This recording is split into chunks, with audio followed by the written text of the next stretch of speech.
And Louisville was the latest victim of Clemson, as Rick Pitino's team found that out. Clemson, under head coach Brad Brownell, has now won 3 in a row, and they are looking for back-to-back wins over ranked schools for the first time since 1989. Much better shooting team than they've been in the last 7 years. And Mike Krzyzewski, he has done a wonderful job, as he normally does, replacing all that was lost last year with players this year that last season were part-time players for him. Grayson Allen, Matt Jones, Marshall Plumlee. They were bid players off the bench, but they're playing major roles this year. Yeah, with Emil Jefferson out with that injury, Brandon Ingram has slid down to the 4 and has done a fabulous job from that position. Match-up nightmare from that spot. Littlejohn Coliseum being renovated as we speak back on Clemson's campus. So this is where Clemson will play their home games this year. And that's in and out from downtown for Derek Thornton. It goes over to Clemson, according to Pat Driscoll, who's out there with Jamie Luckey and James Breeding. It is a veteran officiating group that we have tonight for an ACC game that really, I think, embodies, Fonz, what the ACC has been about so far this year, and that is the perceived lower-level teams not only putting a scare into the top teams, but oftentimes getting wins. And Virginia Tech, early wins when people looked on the schedule. That's a big shot by Dante Grantham, by the way, folks. He's the guy that got them started against Louisville. He's going to have to make a lot of shots from the perimeter on the offensive end for Clemson tonight. He's shooting 36% from 3 and starts off by knocking down his first. And that's off the heel for Brandon Ingram. Yeah, that ball didn't quite come off of his hand properly. Didn't quite catch it. Got to catch it a little bit better and get it off. Avery Holmes gives one up. Landry Noko with the jump hook, and that's cleared by Plumlee. It's going to be a nice matchup between Noko and Plumlee on the interior. Both guys, high-energy guys. Matt Jones had it stripped away. A steal for Jordan Roper. Gives it up. Swooping in is Blossom Game, and Jaron Blossom Game, the leading scorer for Clemson, with his first bucket, and it's a quick 5-point lead for the Tigers. I love how aggressively Clemson has come out. When they can turn this Duke team over or force them to miss shots, and opportunities in transition will be there. Duke has not defended well in transition this year.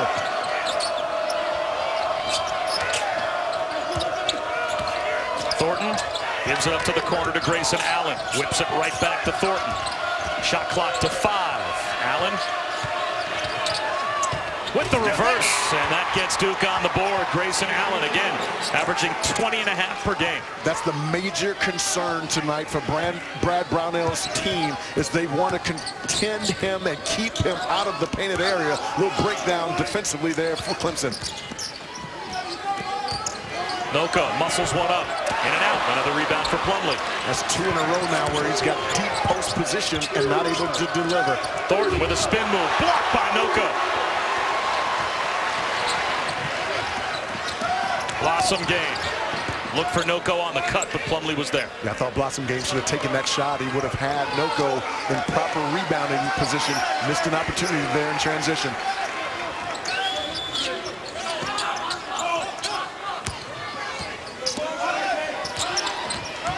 Shot clock down to 8 for Clemson. In the corner, it's Avery Holmes. Shot clock at 4. He'll try a 3. And the rebound uncontested to Derek Thornton. This is something that Clemson worked on hard today in shoot-around, was not only trying to protect the paint, you talk about the second-best shot-blocking team in ACC play, the Clemson Tigers. I guess that would be protecting the paint. Absolutely. They're doing a great job of coming over Noko, and I'd love to get guards laying on the offensive player because it puts you in perfect position to be able to go and block shots. Jaron Blossom Game, the second highest shot blocker on this team at 6'7". Ingram for 3, and that's his first bucket. How versatile is this guy? I mean, at 6'9", can put it down, get to the rim, and if you step off of him, he can knock down a 3. Very hard to guard for most 4s in the conference.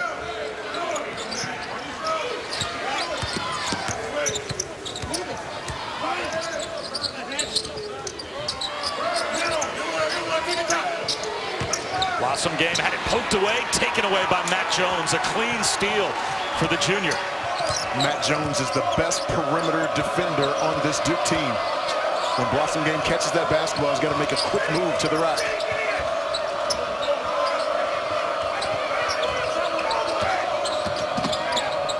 Thornton for three. Yes. The first 5 scored by Clemson. The last 8 scored by Duke. Brad Brownell is just so concerned about Grayson Allen's ability to shoot the 3 and put it down. They're willing to give Derek Thornton those kind of shots.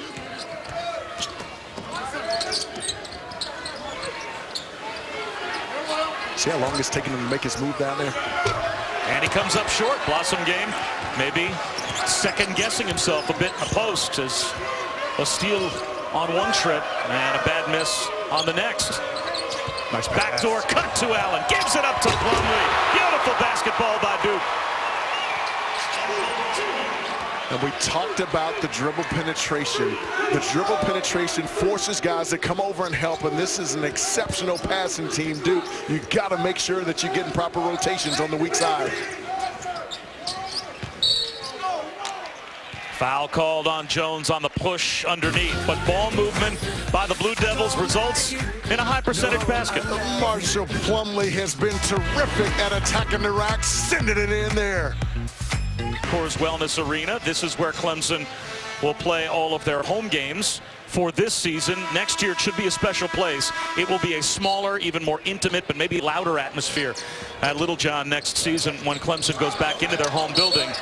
And this amount of crowd noise that we have so far tonight, even with Duke here, it's not quite the home court advantage that Clemson would enjoy if they were on their own campus. Yeah, Littlejohn Coliseum, the people are literally right over you, and to your point, that is a loud place to play. Going to be enhanced with the $63 million infusion.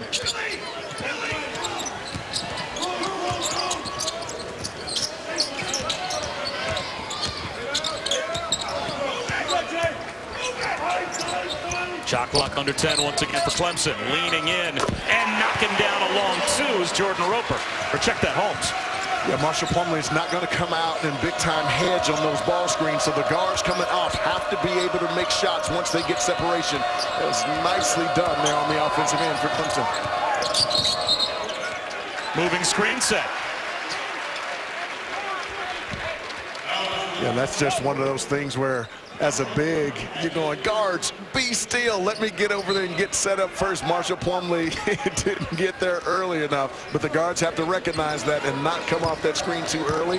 The referees are looking for those calls this year when the bigs are over there trying to set ball screens and they're not completely set. That was a good call by the official. That first foul called on Plumlee, and now in the corner, it's Blossom game. He'll try a 3, and that's way off the mark. This offense is not designed to go one-on-one. They got to get that ball moving from side to side and look to attack when that ball's reversed. Thornton gives it up to Noko. Numbers the other way for Clemson. Third turnover for Duke. And giving it right back is Noko. Or check that, Jete, as he shuffled his feet. Well, maybe the court's a little slippery. There's ice underneath. Why? Because we are in the home of the Greenville Swamp Rabbits, which is now officially my favorite nickname of all time. This is the ECHL Swamp Rabbits home, as they are a minor league affiliate of the New York Rangers. So if you're in town tomorrow night, as a matter of fact, they are playing a home game. Just gotta love the name Swamp Rabbits. It's the Alaska Aces and the Greenville Swamp Rabbits tomorrow night in ECHL action. And it looks a little like this. Grayson Allen mixing it up on the floor, as that will be a held ball. The possession arrow will give it over to Clemson, as the Tigers down by 3 have it back. I love to see two competitors getting after it on the floor there. Grayson Allen, ball still bouncing around, gives up his body and ties that one up. There's no lack of toughness there at number 3 in black.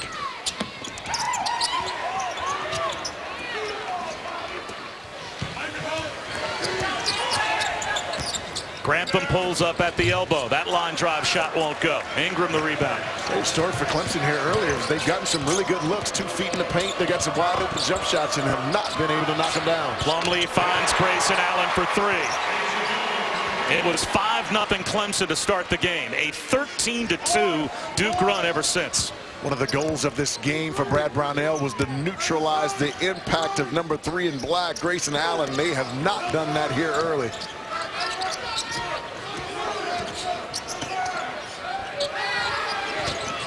Gabe DeVoe pulls up, knocks it down. That's his first basket. Gabe DeVoe at 6'3", 205. When he sees any of those smaller guards from Duke running at him, he'll be able to put it on the deck and try to get to the rim. That was a nice pull-up, Jay. Good read by him. The freshman Luke Kennard off the bench, bottoming out of three. What a weapon he has been in double figures in 6 of Duke's last 7 games. As he was not only a parade National Player of the Year out of high school last year, McDonald's All-American, but the Gatorade Ohio Player of the Year back-to-back seasons. The best pure shooter on this Duke team. DeVoe with an answer. How huge is that? Coming in this game, he was 3 of 6 from the three-point line over the last 2 games, and he's gotten off to a hot start here tonight as well. And Clemson needs those perimeter jump shots to go start. Virginia Tech, lower echelon team, off to a terrific start at 2-1, and so there are no easy wins anywhere on this schedule, and so even the upper echelon teams are going to have to make sure they're prepared and focused, or they'll take an L on the road. 11 teams in the top 80 of our BPI, 14 teams in the top 100. Now there are 350 teams in Division I, so almost the entire conference for the ACC is in the top, better than third, of college basketball. There really are not nights off in this league, and Kennard slips a pass beautifully down the lane. Throwing it down is Marshall Plumlee, and that makes it a 6-point Duke lead.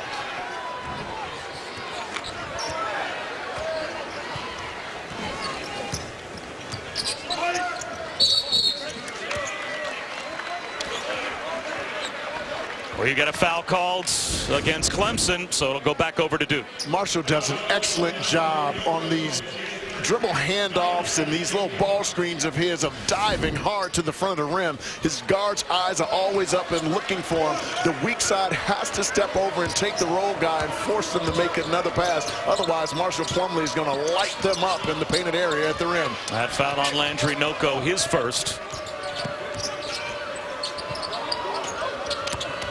Plumlee with a handoff to Grayson Allen. Thought about a 3. Drives it instead. High off the window. No good. And the rebound is pulled down by Noko. And Bob, Clemson was able to get some good stuff off the early push. They're taking it a little too slowly here when they're able to get those long rebounds. They got to get out and push. Take advantage of some of the speed and the athleticism that they have on the wings. Dante Grantham, off balance, bad shot. Kept alive by Noko, but it's out of bounds as it hit the end line. Because now you see, as a result of not pushing it early and trying to catch this Duke team on the heels, every shot has been a tough, contested shot over the last 2 or 3 minutes, which is why it's been so difficult for Clemson to get a good look at the rim. Is Duke a better defensive team than you expected them to be, especially considering the fact that Emil Jefferson is still out and they have not put a timetable on his return, as Ingram knocks down a 3 to extend the Duke lead? When you see a young team like a Duke team, they're so good offensively. Typically, young teams kind of are charged defensively by how well they do on the offensive end. I think that is definitely a key to the puzzle, a piece of the puzzle, if you will, for Duke. DeVoe, mid-range jumper, goes down again. That's 6, or rather 7, off the bench for Gabe DeVoe. And Clemson needs someone else to step up and make some jump shots right now. Number 20 in white, Roper, is a really good shooter as well, and they got to get Blossom game going on the offensive end. Kennard was fouled on the drive by Gabe DeVoe. And we've got big conference clashes coming up on Saturday at noon Eastern. We'll begin in the ACC. Cat Barber and the Wolfpack take on the Red Hot Heels, winners of their last 8. And then at 2, Perry Ellis and Kansas trying to bounce back from the loss against West Virginia. They're going to take on TCU, both games streaming live. Watch ESPN and the ESPN app. Some ACC headlines, and boy, is it been a terrific start as Ingram scores again for a North Carolina team that right now, would you say, are they the class of this league? Oh, without a doubt. They're so deep at every single position and has the deepest and best front line possibly in the country. A brick tossed up by DeVoe, while Clemson keeps it alive. Isaiah Hicks comes off the bench and gives them positive minutes, both on the offensive glass. He's scoring in the post and running the floor. Shot clock winding down to 3. Roper weaves through traffic. That's no good. Ingram taps it, and Thornton ends up with it.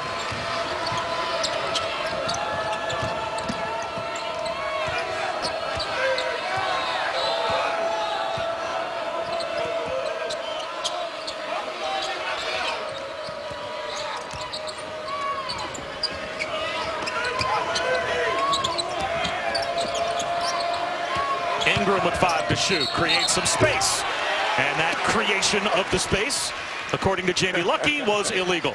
Yeah. That's an offensive foul called on Brandon Ingram, his first. Brandon Ingram usually makes really good decisions when he's on the drive. He's only a freshman, folks, and he's been really good on the offensive end for Duke. But in a case like that, he's got a 5-inch size advantage. He's just got to raise and shoot it over the top. That was a really nice job moving his feet by Avery Holmes, number 12 in white.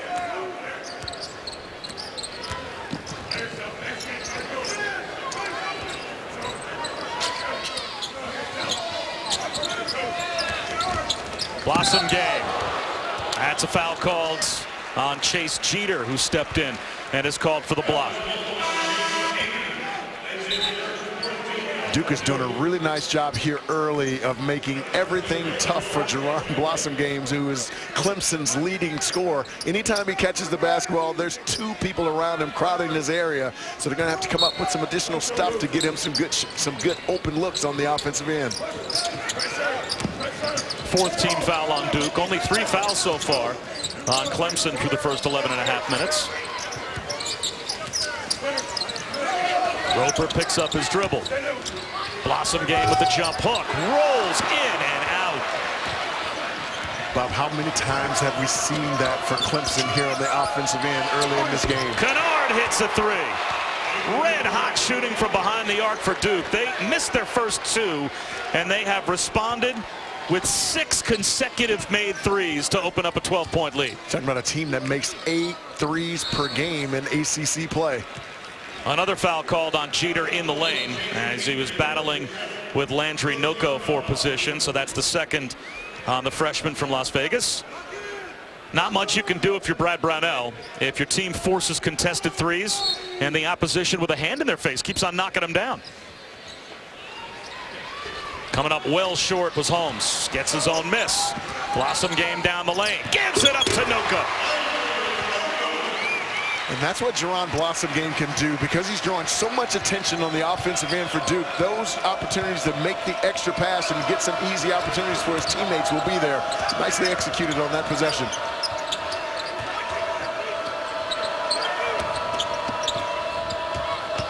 Kennard fades away. Knocks down a 2.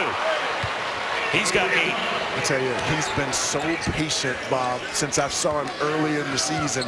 It's really taking his time and putting it on the floor, not just a 3-point shooter. Talked to assistant coach Nate James, and he told me that, look, kid, you're not just a 3-point shooter, you're a basketball player, and he's played like that over the last many games. Another foul called on Jeter. That's his 3rd. So that freshman in foul trouble, but Luke Kennard, red hot. 2-time Mr. Ohio basketball is getting it. Or to more. It's a 22-point lead over on ESPN News, guys. All right, Chris, thanks very much. And there are plenty of college basketball storylines that are interesting so far this season. SMU among the group undefeated, but what about the start for Ben Simmons? We talked about him, LaFonso, as being the super freshman coming into this season, and he has lived up to every bit of his advanced billing. Yeah, and unfortunately, he hasn't had a lot of help, and so it hasn't shown up in the win columns, but that kid is dynamic. Excellent rebounder, handles it in transition, and can really attack the rack. Noko turns it over, so it goes back over to Duke, and now the question, can Clemson get a stop? Duke is shooting 69% from the field. They are 11 of 16, even better from 3 at 6 of 8. They missed their first 2. They've made 6 in a row. Kennard can't make it 7 in a row. So finally, there's a lid on the basket, but it stays with Duke as Kennard pressures Gabe DeVoe, and DeVoe gives it right back. Bob, Duke started 1 of 5 from the field, and since 10 of 12, including 6 threes. And these are those opportunities that you have to get and capitalize on. Again, missed opportunities here in the first half for Clemson on the offensive end, and mishandles in the backcourt. Little 2-3 zone here. You'll see Clemson go in and out of the 2-3 zone. They'll show a little 1-3-1 and go in the man as well. They're trying to mix it up a little bit to slow down this high-octane Duke offense. Back-to-back missed threes as Jones can't hit from the corner, and it goes over to Clemson. Bob, the only thing about playing, especially a 2-3 zone against this Duke team, you expose yourself to one of their strengths, which is their ability to knock down the 3 ball. So let's see if that continues to be a factor here as we go into halftime.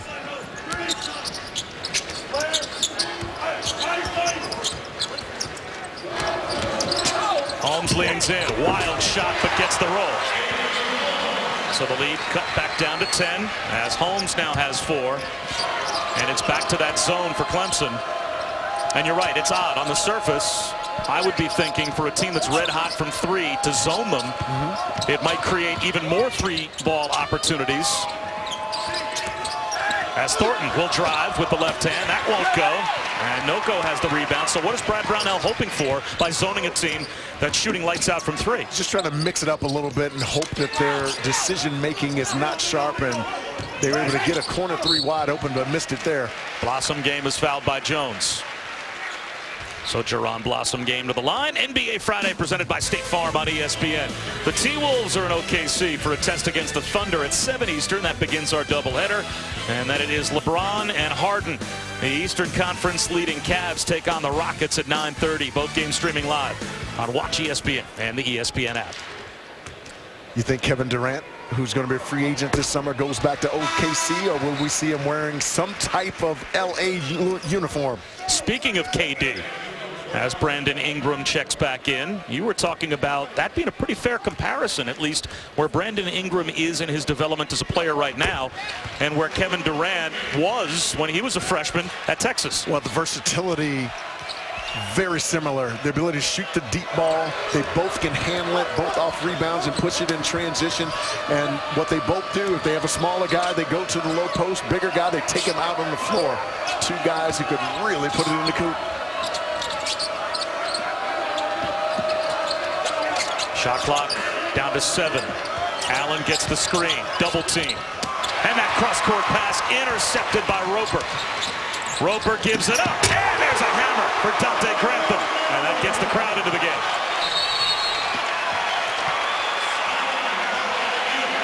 Timeout called by Mike Krzyzewski. Dante Grantham throws it down. Off the turnover, and that gets Clemson and the arena alive as we'll return. And Fonzo Ellis back on Wednesday Night Hoops. And Fonz, turnovers become transition opportunities for Clemson. Well, and this is something that Clemson has needed, is the ability to take advantage of opportunities in transition. In my opinion, they've been playing at a too slow of a pace. When Roper, Avery, those guys have the basketball, they got to get out and push and take advantage of the athletic wings that they have. It'll create some opportunity, easier opportunities for Blossom Game as well. He's got to get going here in the first half.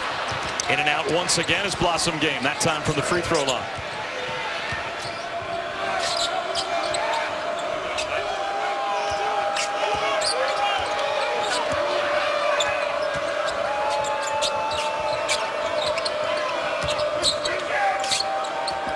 Ingram for 3. That's a brick.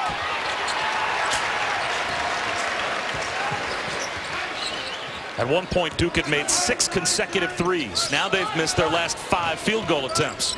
And that has allowed, with Grantham, red hot shooting from downtown, Clemson to get right back in the game. It's now a 3-point lead for Duke, and it's a 9-0 run for the Tigers. It's a great example of Duke loading to the basketball, and if you can see over the top, you can skip it over and be able to find open shooters. Nicely done on the offensive end by Clemson. Ingram left alone. This time he doesn't miss.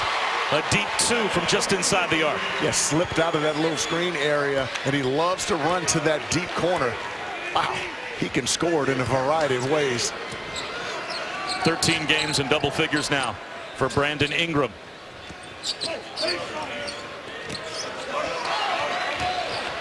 Noko. This time he gets the roll on the jump hook. He's got 4. The spacing for Clemson is really good right now, which doesn't allow Duke to be able to converge to the basketball quickly. Clemson doing a nice job of taking advantage of one-on-one situations inside.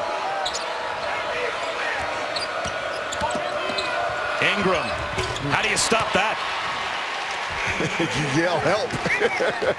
Wow. He's so smooth when he's on the attack, and that's an area of his game that's improved as well, is being able to take that initial bump and still finish at the rim.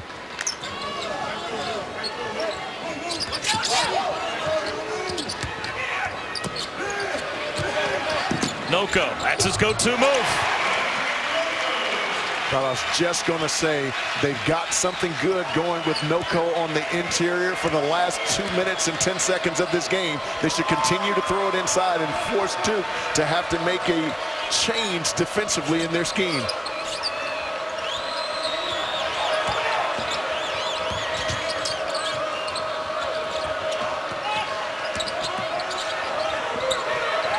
Again, from the wing. Again, knocking it down is Brandon Ingram. 7 straight points for Duke by Brandon Ingram.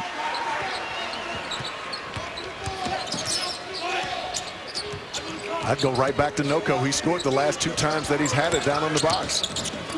Pulling up, Avery Holmes created some room, and that was an offensive foul called on Avery Holmes. Back and forth we go here at Clemson. High-scoring first half.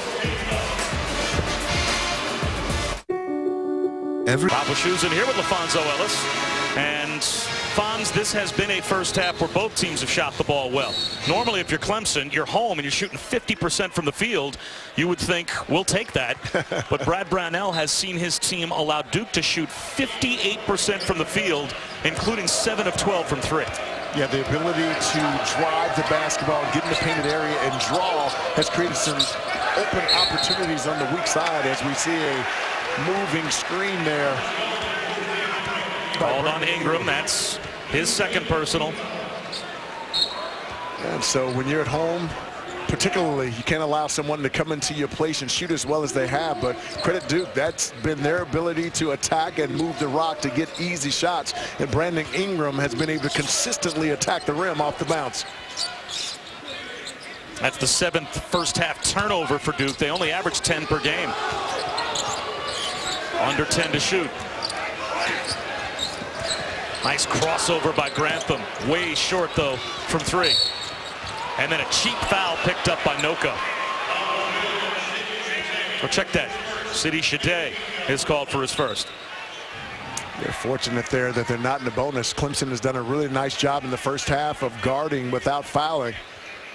And so you can absorb one of those and not put Duke, who's a really good free throw shooting team, on the line. Clemson now with 5 team fouls, so they still have a foul to give with 50 seconds to go in the half. Duke is over the limit as Allen drives it, and he is bumped, was giving it up. And that foul's going to go against Grantham. Let's see if they call that a foul on the floor since Allen was passing, and they will. So that was still a foul to give for Clemson. No free throws.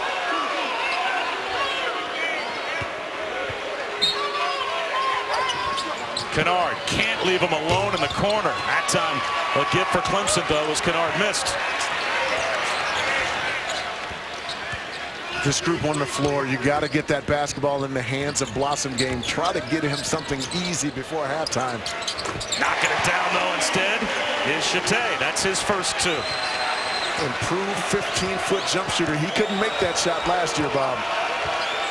Credit to that guy for working on his game over the summer. Duke can hold for the final shot of the half with a 4-point lead. Thornton, no good. Plenty of time for Clemson to get a look before halftime. And a foul called on Ingram. That did not go well for Duke. And Mike Krzyzewski is letting the officials, specifically James Breeding, hear about it. That's the 3rd foul on Brandon Ingram, and with Duke over the limit, it'll be a 1-and-1. Yeah, Ingram concerned about Jerron Blossom Game's ability to knock down the 3 at 38%, but that's why you have to use your length, Bob. He's 2-3 inches taller. Give him some space, and if he shoots it, then challenge the shot.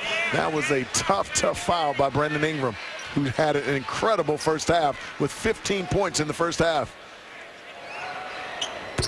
Blossom Game a 72% free throw shooter. He can make this a 2-point lead at the break for Duke. On top of that, Brandon Ingram now with foul trouble as we move to the second half, as he's got 3.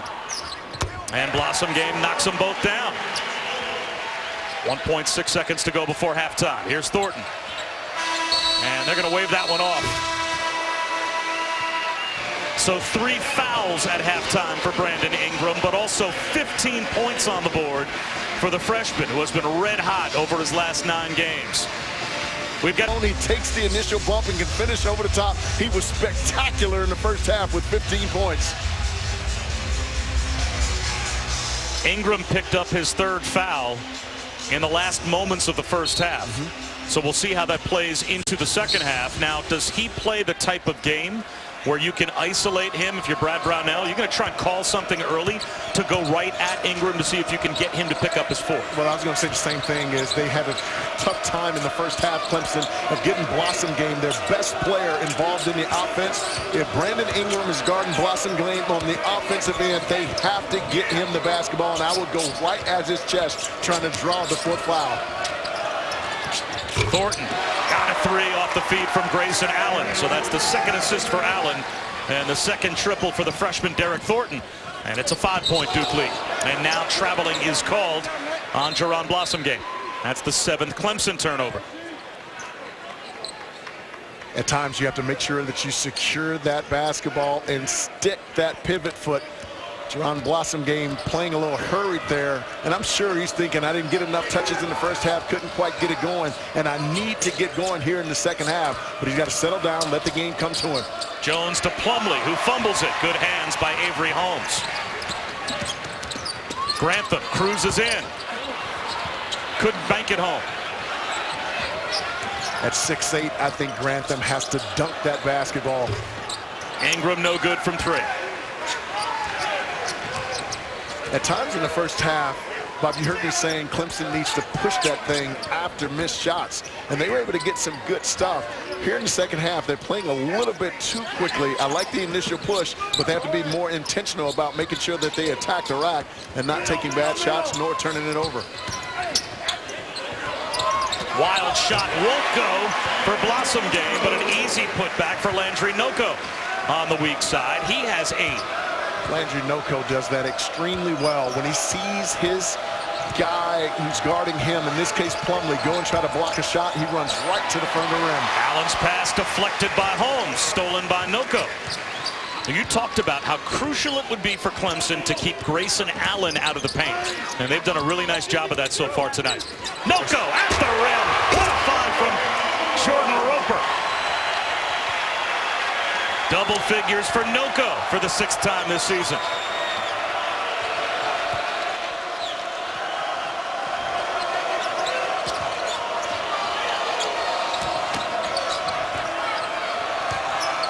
Allen in the post plays catch with Thornton.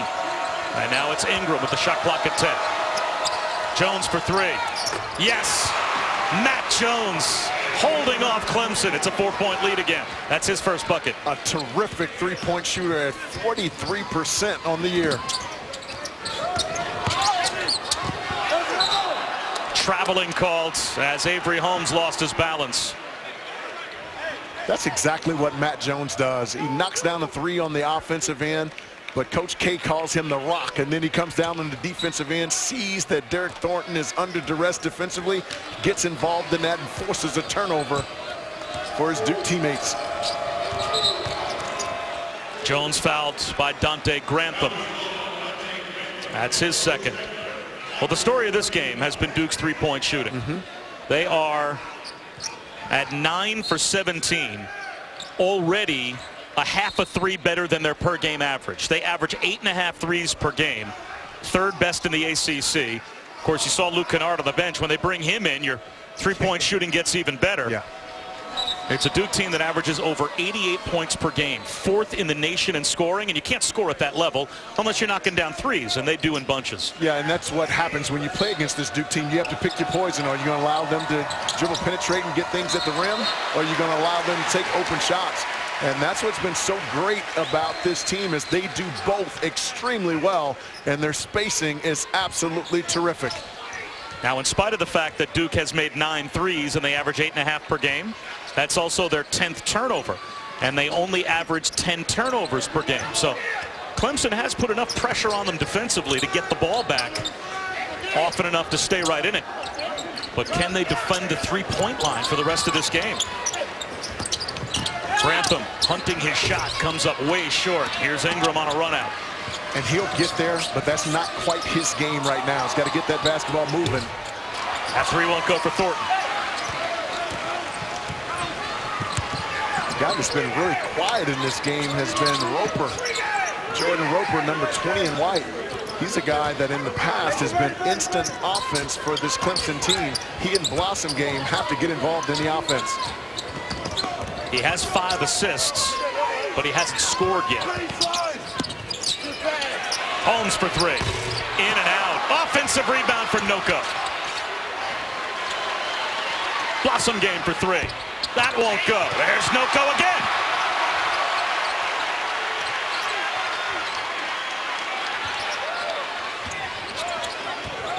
Now Grantham tries a 2, and it's good. Landry Noko keeping it alive twice, and eventually the 3rd look for Clemson. And the 10th point for Grantham makes it a 2-point game. Much better rhythm for Dante Grantham on that possession. How about the work done by Landry Noko? Those opportunities are available because of how hard Marshall Plumlee comes to the rock. Grayson Allen draws the foul on Jerron Blossom game. That's his first, but the work done on the offensive glass by Noko, the story.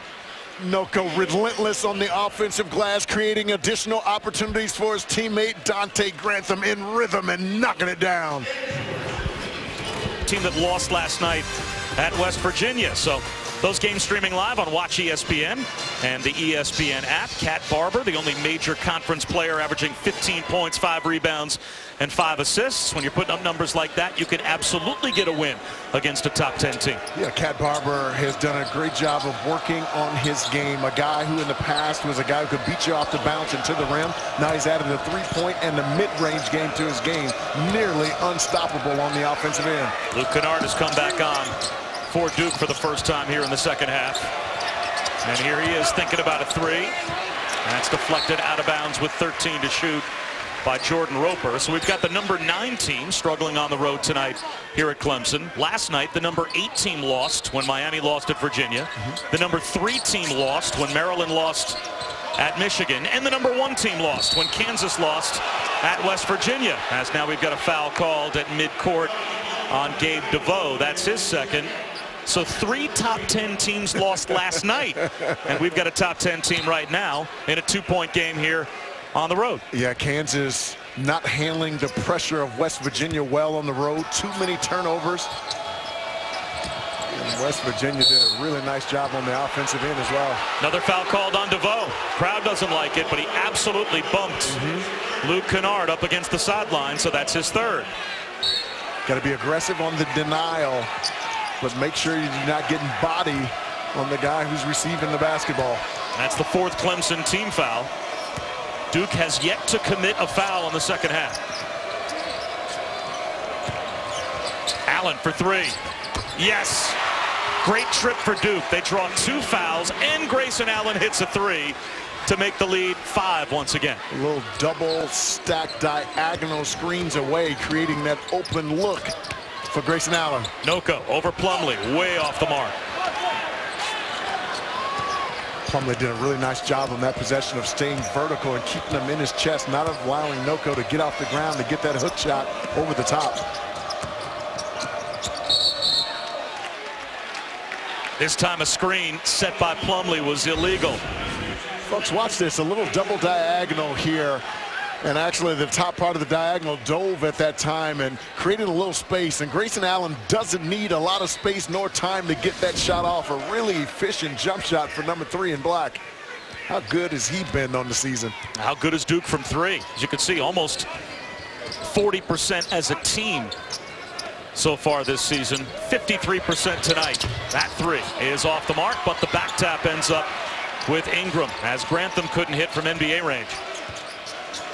So many weapons on the floor. Duke going to that 4-out, 1-in look, and it's really created a lot of offense for them. Something that Coach K went to take advantage of his skilled players on the perimeter. Speaking of which, Ingram missing the finger roll on what was a pretty drive. Roper finds Noko on the roll. He can't bank it home. Back taps it though. Roper bailed out by Grantham.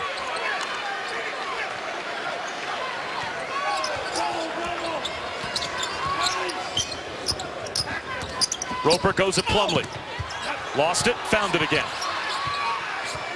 It's got Plumlee caught on a switch. 10 to shoot.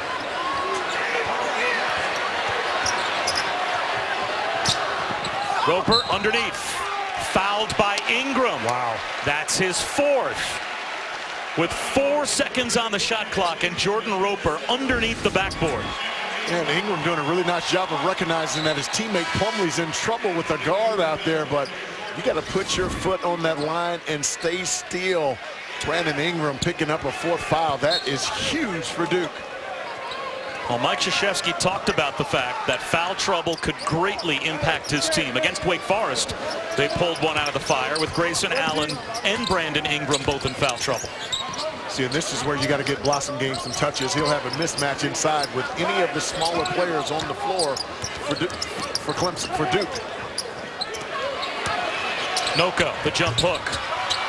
The putback won't go at point-blank range for Jaron Blossomgame. Bob, again here in the second half, Clemson's getting some clean looks at the basket and just can't knock them down. Got to be able to make them against one of the top teams in the country.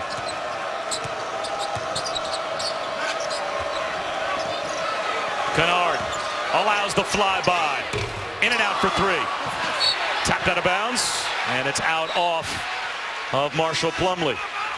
And Bob, against many teams, Brandon Ingram going out at this point with 4 fouls would be a devastating loss for Duke. But as you can see with this Clemson team, they don't really have a huge front line. Jaron Blossomgame is really around 6'6", 6'7", and so you can actually slide one of your best perimeter defenders in a guy like Matt Jones down to guard Blossomgame inside. But let's see if Clemson will be willing to move the basketball around a little bit and see if they can get Blossomgame a post-up inside. Noko, this time with the left hand. That won't go.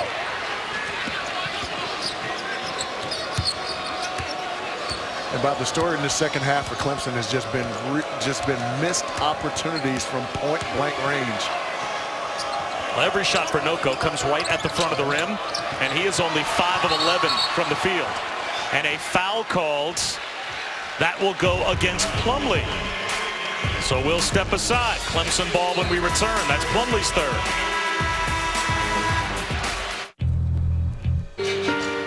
We lose him at the age of 88 after a short illness. He passed away in Scottsdale, surrounded by his family.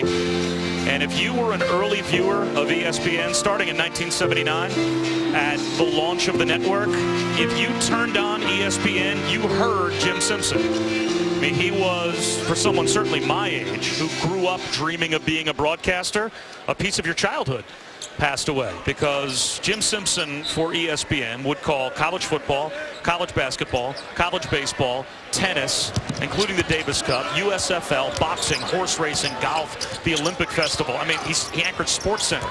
He literally did a little bit of everything that ESPN had to offer. And we lose one of the legends of our business, so our condolences and all of our best thoughts and prayers to Jim Simpson's family on the passing of someone who you grew up as just part of your DNA as a sports fan, to click on ESPN and you would hear Jim Simpson doing literally everything that we had to offer. Essentially a pioneer. He will be missed. Foul called on Clemson before they could inbound the basketball. Landry Noko sets an illegal screen as Clemson was trying to get the ball inbounded, down 5.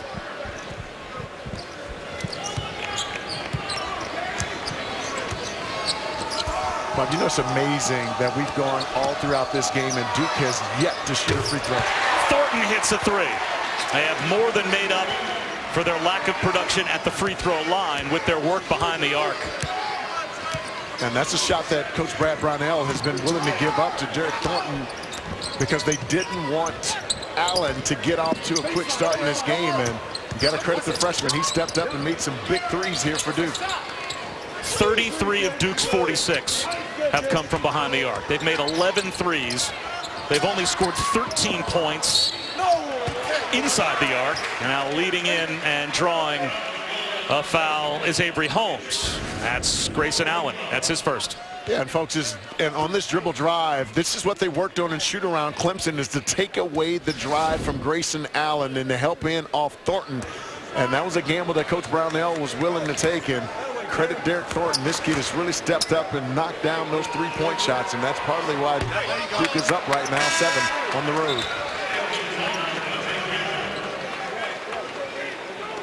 Dante Grantham comes back on as what you would have to think would be a very brief rest for Jaron Blossomgame. If you're going to come back against Duke, you need your leading scorer on the floor. Blossomgame only 1 of 8 from the field and 6 points. And Bob, every shot that he's taken has been a contested shot in some form. And they tried to post him up against smaller guys, but Plumlee, knowing that Landry Noko's not going to take that 15-foot shot, has clogged up the lane. What a strong drive. Grayson Allen with a chance for a three-point play as he is about to shoot the first free throw of the night for Duke. Watch how hard he comes off of that turn and the ability to be able to take contact and finish through, folks. Number 10, Gabe DeVoe, is huge. 6'3", 205. Didn't impact Grayson Allen at all. Strong finish around the rim for number 3 in black. That's 4 fouls on Gabe DeVoe. So Brandon Ingram on the Duke bench with 4. Now DeVoe has to sit down for Clemson with 4. And Allen can't complete the three-point play. Duke this season has made more free throws than their opponents have attempted. They're top 10 in the country in attempts and mades, but that was their first free throw attempt of this game. Blossomgame, tough shot, draws the foul. He'll go back to the line. But we've been waiting for Clemson to be more intentional about getting it inside to Blossomgame. He's had mismatches inside with some of the smaller guards having switched off on him in the inside, and they have not been intentional about getting him to rock inside. And a guy who can not only score, but he can get to the foul line as well.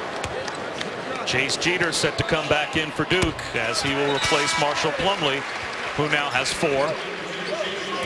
So Plumlee and Ingram both on the bench with 4 fouls with 10.5 minutes to go. They don't have a lot of depth over there without Emil Jefferson healthy, and so. Well, you lose Emil Jefferson to go along with the fact that there's no more Quinn Cook. There's no more Tyus Jones, Jahlil Okafor, Justice Winslow. That's an amazing amount of talent for this team to lose. And yet with players that really last season played bit roles for them in Allen and Jones and Marshall Plumlee, and they're still a top 10 team. Kennard leans in, comes up short. Tapped around, who's got it? It looks like a foul will be called. And if that's against Jeter, that's going to be his 4th. So now Chase Jeter, barely in the game for Plumlee, also has 4. Yeah, I think you still have to leave him in the game because you can ill afford to have Brandon Ingram pick up his 5th with 10 minutes to go in the game. And I'd keep Plumlee over there on the sideline as well, because you want those guys to be able to finish out the game. What looks like it's going to be a nail biter down the stretch. Another foul call. This one will go against Matt Jones. That's his 3rd. Yeah, Matt Jones, the veteran, knows better in that case, because now you're putting Clemson on the line, 1-and-1 situation here. So Duke went from no fouls 5 minutes into the second half to 7 fouls midway through the second half. And it'll be a 1-and-1 for Jaron Blossomgame. And for a guy who's had a tough time shooting the rock at 1 of 8 from the field, you only give Jaron Blossomgame opportunities to get free looks at the rim, because that'll just raise his confidence. And Bob, you know how that is with a shooter who's not shot it well. When they can see it go through the net, sometimes that can get them off to a great start. And let's see if that'll be the case for Blossomgame. Blossomgame has 10. He's made 1 field goal. He is 8 for 8 at the line. And it's a 4-point game, and I think the crowd now realizes, with Ingram and Plumlee both on the bench, Jones trying a 3, that's in and out. This might be Clemson's chance. Out of bounds, off of who? It will stay with Duke. That was shielded there by the official. Couldn't quite see on the inside. Let's take a look here. Yeah, it's off of Roper. That's a good call by the baseline official, right off of his knee.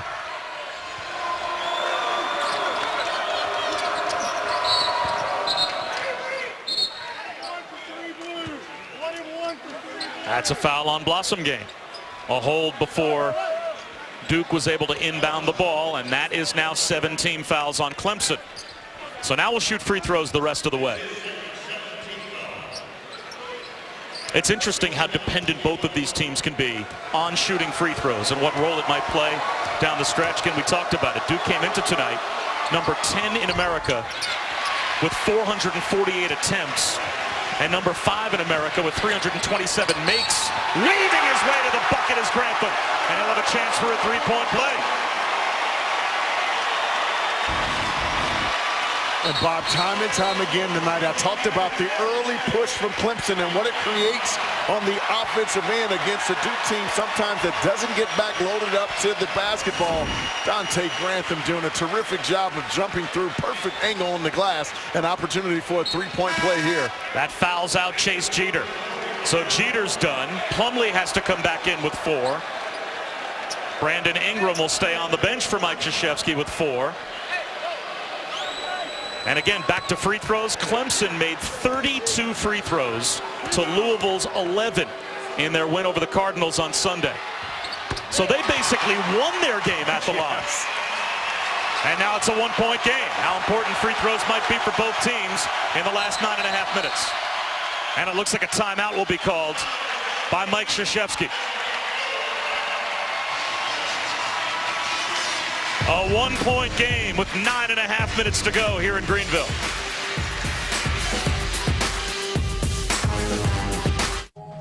Their win against Louisville on Sunday.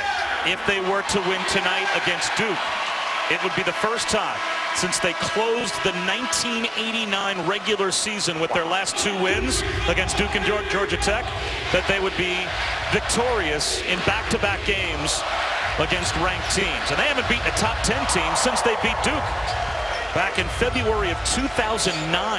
Clemson has lost 18 consecutive games to top 10 teams.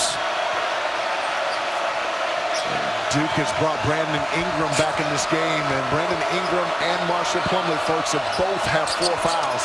Kennard left alone at the free throw line, and that is a very, very good shooter to give room from only 15 feet. Yeah, Landry Noko, a little momentary indecision, leaving Kennard an outstanding shooter. The lob, unable to finish, was Blossom Game on the catch as Duke fell asleep zone-wise, and Blossom Game went back door. Well, that was a great quick read against that 1-3-1 zone. That's exactly what Clemson worked on today in the shoot-around.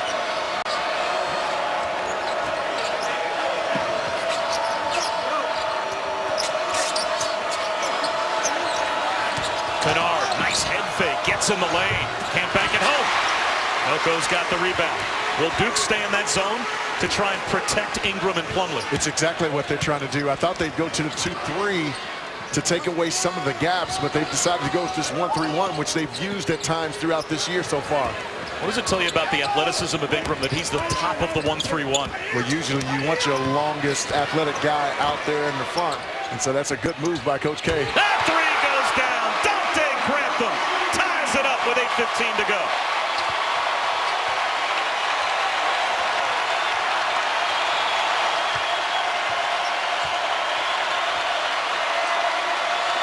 Bob, that's what we talked about in the first half. My concern for Duke when they go to zone is they open up opportunities for Clemson to hit threes, and that's exactly what happened on that last possession. Well, Allen couldn't hit one, and Plumlee ends up at the offensive rebound to keep it alive for Duke.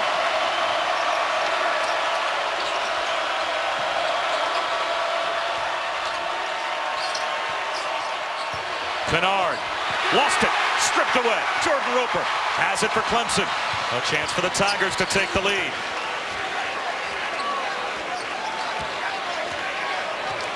Look for the skip passes, and you get open looks. Knocking it down from the corner is Blossom Game.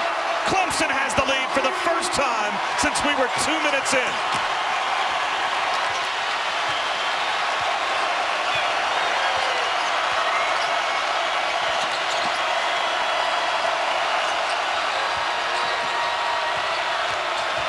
Grayson Allen gives it up to Plumlee. What a play by Grayson Allen.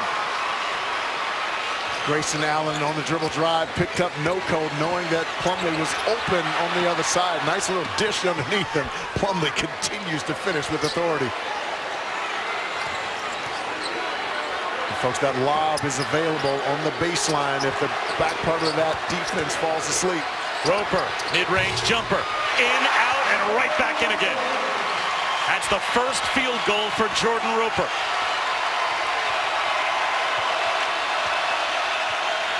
Patience, dribble drive, skip passes are what's available against that 1-3-1 zone. Grayson Allen on the drive again, and he throws it down. This has become a duel with Clemson on top by one. Coming up on 6 minutes to go. Now they're back in the 2-3 zone.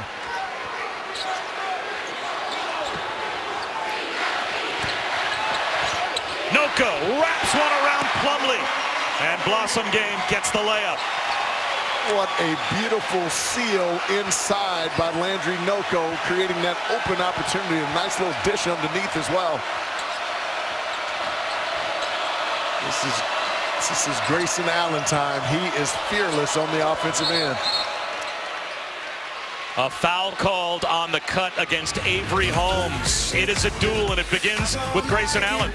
Grayson Allen attacking off the baseline, throwing it down, and how about Blossom Game after? Against Florida State, winning at Syracuse in overtime, and then Sunday, a 4-point win over number 16 Louisville, and now they've got Duke on the ropes with 5:39 to go. So what a week this could be for Clemson basketball if they could, for the first time since 1989, win back-to-back games against ranked teams. You can see tonight Duke has spent no time at the line. They normally live at the free throw line. Here's Ingram, Papa Shoes and LaFonso Ellis. And Fonz, we've got a 2-point game. And what do you think's going through Brad Brownell's head right now, defensively especially? Yeah. Do they continue to try and double team Grayson Allen? They paid the price at times when that's happened. Yeah, they wanted to keep this Duke team out of the paint. They've been able to do that and forcing them to take perimeter jump shots, which they've knocked down. But Brad Brownell has to be pleased with the fact that they've not been able to get to the foul line, because that's what happens with Duke. You have to pick your poison. Do you allow them to get dribble penetration, which leads to kicks and three-point shots? They've done a really nice job of staying at home, and Jerron Blossom Game has been terrific here in the second half. Roper barely draws iron from three, and Plumlee the uncontested rebound. So now a chance for Duke to tie or take the lead again. Well, Clemson had started this half 3 of 15 from the field, but 5 of 6 since. And they've gotten some big baskets from Blossom Game and a big one from Roper as well. Kennard gives it up to Plumlee. That's no good. Blocked inside. I thought Plumlee was fouled there by number 12, Avery Holmes. I thought he grabbed his arm, preventing him from catching that basketball cleanly. Little 3-2 zone here. Soft spot is the ACC short corners.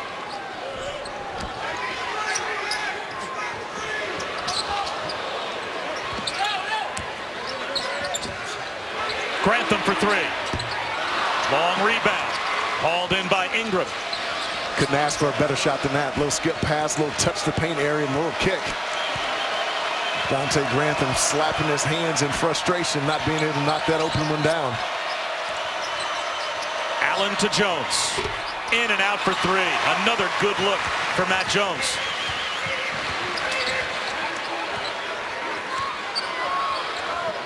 You can also screen the interior of that zone to try to get you some opportunities as well. Avery Holmes. His pass deflected, able to tap it to Blossom Game in the corner. And a reset for Clemson, 10 to shoot. Roper uses the screen for three. Yes.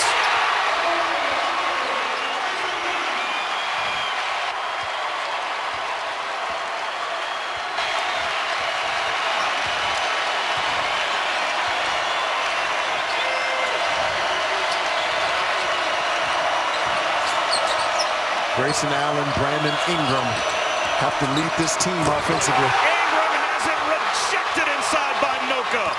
At the other end, Holmes too strong, but the follow is on time. The largest Clemson lead up to 7, coming up on 3 minutes to go.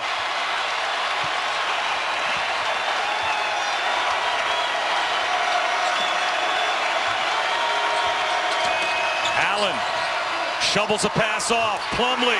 That's blocked by Noko. This time a foul call. This is Clemson Tiger basketball. Defense leading the offense. The early charge, the challenge. No one picks. LSU and Ole Miss coming up next. Dockett says, hey, prepare for the game, Ben Simmons. Get ready for the game. Quit messing around. Got the camera going, huh? It's our camera. We'll sell it on eBay. All right, guys, I would say the players in our game more than prepared for tonight, as Clemson has brought a level of intensity here in the second half that has turned the game around. You just saw Landry Noko as Plumlee goes to the free throw line and misses. Noko is second best in the ACC, averaging 2.3 blocks per game. He has 4 of Clemson's 7 block shots. And that's really been the story here late, is they had 2 block shots in the first half, 5 here in the second, and they've been able to push it in transition. And if they haven't been able to make it right away, they've been able to get to the offensive glass. And that and the 3-point shot here in the second half has really been the story.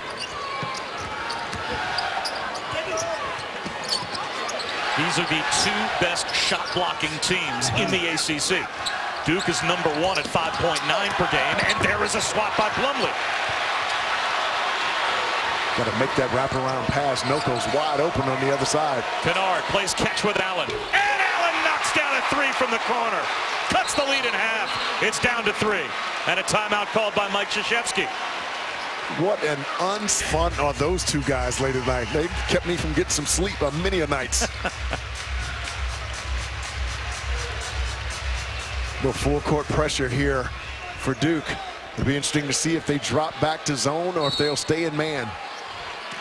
What would you do? With Marshall Plumlee and Brandon Ingram in foul trouble, 2:15 to go with a thin bench, I would start out a little man, but mix it up as we go. They're concerned about Clemson's ability to make 3-point. Wow, a big turnover. Good, quick hands by Kennard. Avery Holmes with a carry, and now it goes back over to Duke, down 3. A little over 2 minutes to go. Wow, Holmes coming up the floor. Kennard just jabbed at him, and the little exchange, crossing it over, bounced it off his knee. Costly turnover there for Clemson. He carried it and lost it over the midcourt line. Kennard leans in. That's taken away by Grantham. Roper with a crossover. Gives it up to Noko, but he has his pocket picked by Matt Jones. Jones leans in. Off the glass. Score the bucket. And a chance for Matt Jones to tie the game at the line. Mike Krzyzewski calls Jones the Rock, and when you need big plays defensively or offensively, he delivers time and time again. Caught Landry Noko not getting straight vertical, drawing the contact, putting it on the glass and in. Matt Jones making his stamp on this game.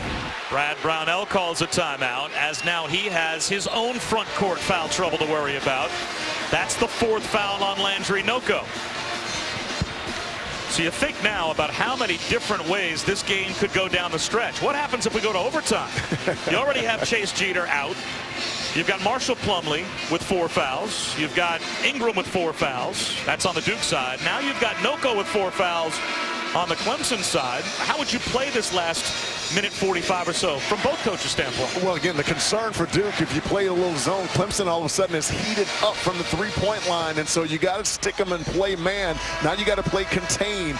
No easy fouls to allow Clemson to get on the line, and for Clemson to have to continue to play the way they have. They've done a tremendous job here in their second half on dribble penetration of coming to give help.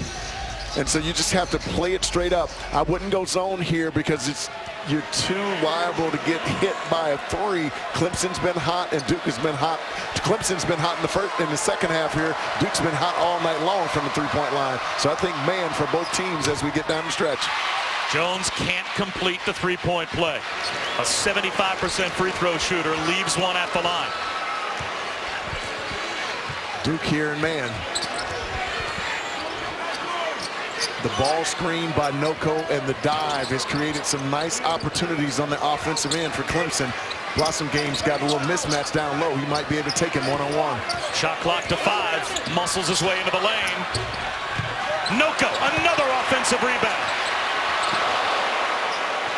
A fresh 30 for Clemson with a 1-point lead. Yeah, with a 1-point lead, you want to run some clock here. I wouldn't shoot the basketball until I was under 10, especially with how well Noko has been able to get to the offensive glass. Noko cutting down the lane. Bowls a man over and scores. Jones tried to draw the charge. No call. And it's a 3-point lead for Clemson again. A double-double added to by Noko. think you got to get the basketball in the hands of Grayson Allen. Get a little ball screen, let him go to work. Mismatch here for Ingram. Allen on the drive with the left hand as smooth as could be. And the lead down to 1. 17 for Grayson Allen. His first step is long and quick, which creates the separation for him to get to the rim. Nicely done by Grayson Allen.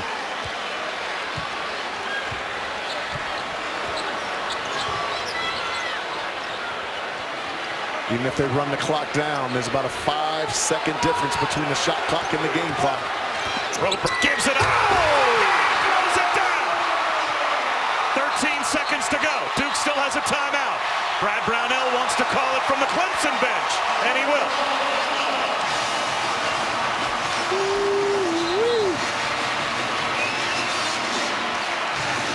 Did you see how high Blossom game was? As a matter of fact, we're about to see it again. Goodness.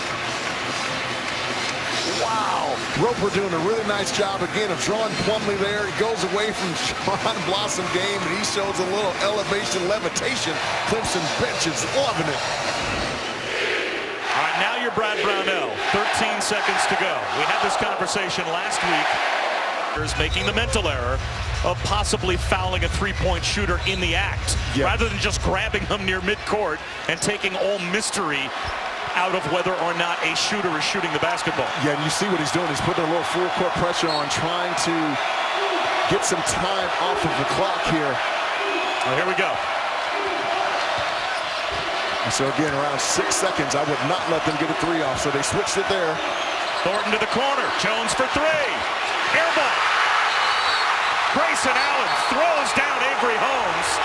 And Pat Driscoll jumps in between to make sure that no tempers flare. 1.8 seconds to go. And Holmes, it might be a little too early to celebrate. That's what the Clemson players are doing right now. Brad Brownell rolled the dice on that one because Matt Jones is a 43% three-point shooter. The Rock and a junior who's been in those situations before shoots an air ball. That was the 9th team foul, so this is still a 1-and-1 for Avery Holmes. If he misses with 1.8 seconds to go, Duke might have time to get at least out to midcourt to try to tie the game.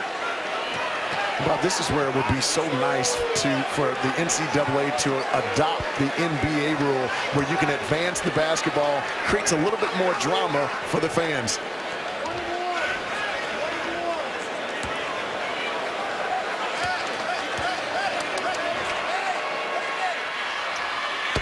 Now maybe Clemson could celebrate. Brad Brownell wants all his guys off the lane, as the Tigers now have a 4-point lead with 1.8 to go.